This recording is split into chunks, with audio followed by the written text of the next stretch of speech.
So the steadily increasing infection rate in those 9 neighborhoods is what led to this announcement today. What we know is that the measures will involve closing non-essential businesses, including private and public schools. This affects roughly about 500,000 people in those 9 zip codes in Brooklyn and Queens. It's not going to start immediately. It's going to start on Wednesday. It gives businesses and schools about 2 days to prepare for the closures. And this could last for a minimum of 2 weeks, up to 4 weeks. But depending on when the positivity rate goes below 3% for 7 consecutive days, that's when we expect that maybe the restrictions will start being eased a bit. In addition, as you mentioned, 11 other neighborhoods are being kept on some sort of a watch list. There are lesser restrictions that will be imposed there, including closing gyms and indoor dining. Important to mention is that indoor dining in New York City just resumed this past weekend after 6 months of no indoor dining. So in those neighborhoods, unfortunately, the restaurants will have to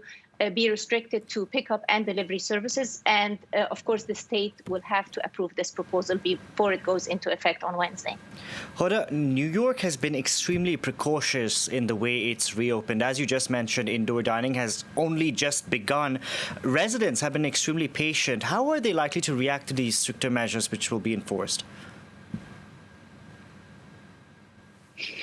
So this, of course, will be a big disappointment. And you can even sense it in the mayor's tone today as he was making this announcement. New York, in spite of those clusters, has been doing really well. The infection rate is still at 1.4%. And for some time, it was at 1% or lower. So especially for businesses, I feel in those neighborhoods, they are going to be very disappointed because they've suffered for many months. They were looking forward to resuming business, making money again. And now this is going to have to come to a stop. But at the same time, I feel that New Yorkers will realize that this is necessary to contain those clusters before we see what everyone has been fearing, which is a so-called second wave. We're hoping that we don't see this.